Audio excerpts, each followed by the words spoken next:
Hello everyone, welcome to chapter 22 of Lord of the Mysteries. इस चैप्टर का नाम है स्टार्टिंग सीक्वेंस।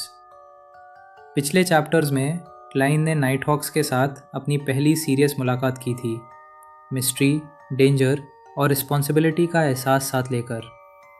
एक्स्ट्रॉर्डनरी दुनिया का दरवाज़ा खुल चुका था और अब उसके डिसीजंस सिर्फ उसके नहीं, उसके परिवार के लिए भी मायने रखते थे। स्टेयर से ऊपर जाकर जब क्लाइंट रिसेप्शन हॉल में वापस आया, वो रोज़ैन को अलविदा कहने ही वाला था कि ब्राउन हेड लड़की ने ब्रिस्क आवाज़ में कहा, कैप्टन ने अप्रूवल दे दी है, मंडे से ज्वाइन कर सकता है, बस पहले अपने हाउस होल्ड अफेयर सेटल कर ले। क्लाइंट थोड़ा सा चौंक गया। इतनी इंसानियत और फ्लेक्सिबिलिटी उसने एक्सपेक्ट नहीं की थी। दिल के किसी कोने में हल्का सा ग्रैटिट्यूड जग उठा। उसने डिसाइड कर लिया था, अगला दिन टिंगन यूनिवर्सिटी जाकर फॉर्मली बताना है कि वो आगे के इंटरव्यूज़ अटेंड नहीं करेगा। प्रोफेसर की रिकमेंडेशन से जो मौका मिला था, उसका प्रॉपर क्लोजर देना ज़रूरी था। इस दुनिया में ना टेलीफोन थे, ना सस्ते टेलीग्राम्स। पब्लिक कैरेज ही सबसे सही रास्ता था। और कैप्टन की स्पेशल अप्रूवल के बाद उसे सुबह सुबह भागने की भी ज़रूरत नहीं थी। हट उतार कर गुड बाय कहने ही वाला था कि एक ख्याल अचानक याद आया। क्लाइन ने आवाज़ धीमी की और पूछा, चर्च के कंप्लीट सीक्वेंस का स्टार्टिंग पॉइंट क्या होता है? रोज़ैन आंखें फैलाकर देखने लगी। क्या वो बियॉन्डर बनना चाहता है? क्लाइन थोड़ा एम्बैरेस्ड हो गया। जब एक्स्ट्रॉर्डनरी पावर्स का पता चलता है, क्यूरियोसिटी होना तो नेचुरल है, पर रोज़ैन का रिएक्शन तेज़ था। उसने बताया, ये रास्ता कितना डेंजरस है। बियॉन्डर्स के दुश्मन सिर्फ कल्टिस्ट नहीं, वो खुद भी होते हैं।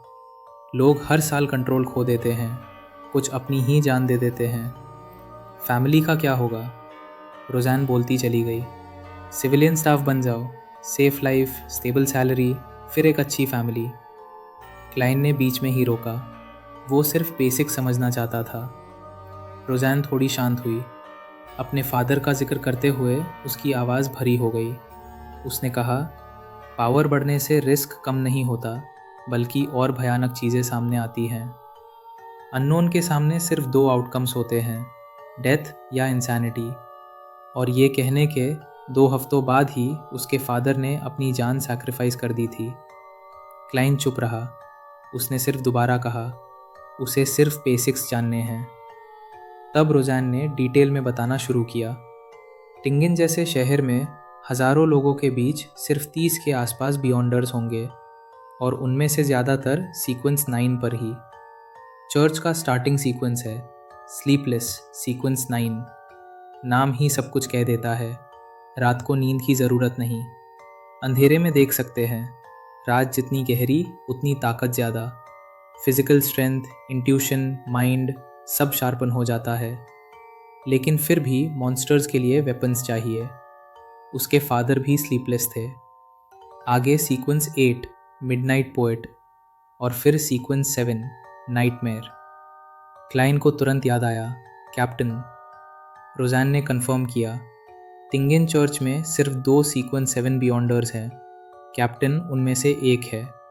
बड़े शहरों में भी वो पावरफुल माना जाता है। क्लाइन के लिए ये कोई सरप्राइज़ नहीं था। डन स्मिथ का ऑरा उसने महसूस किया था। कंप्लीट सीक्वेंस के ऊपर क्या होता है, रोज़ैन को पता नहीं था। शायद सिर्फ कैप्टन को ही मालूम हो। फिर बात आई इनकम्प्लीट सीक्वेंसेस की। रोज़ैन ने ओल्ड नील का नाम लिया। उसका सीक्वेंस 9 था mystery pryer. Magical rituals, secrets, knowledge. Klein के लिए ये लफ्ज़ काफ़ी एक्साइटिंग था। शायद वही रास्ता जो वो ढूंढ रहा था। और फिर सीक्वेंस 7 का एक और नाम, स्पिरिट मीडियम। क्लाइन के मुंह से अपने आप निकला, मैडम, डेली। रोज़ैन हैरान रह गई। क्लाइन ने बताया, वो मिल चुका है उनसे। रोज़ैन ने मजाक में कहा, अगर स्पिरिट मीडियम बनना मिले तो वो भी बियॉन्डर बनने के बारे में सोचेगी, कम से कम 2 मिनट के लिए। थोड़ी और कैजुअल बातचीत के बाद क्लाइन ने हट उतारा, बो किया और निकल पड़ा। स्टेयर से उतरते हुए उसने अचानक रुककर अपनी इनर पॉकेट टैप की। 12 गोल्ड पाउंड नोट्स निकाले, हाथ में भींचे और मुस्कुराया। फूडाहॉलिक एम्पायर, चाइना के कस्टम्स के हिसाब से पहली कमाई पर ट्रीट बनती है। आज रात मेलिसा के लिए ट्रीट होगी। ये चैप्टर यही ख़त्म होता है। मिलते हैं अगले वीडियो में नेक्स्ट चैप्टर के साथ। अगर वीडियो पसंद आया हो तो लाइक करो, शेयर करो, और अगर आप इस चैनल पर नए हो तो सब्सक्राइब ज़रूर करो, क्योंकि हम अपने चैनल पर ऐसे ही वीडियोज़ रेगुलर लाते रहते हैं। Thank you for watching.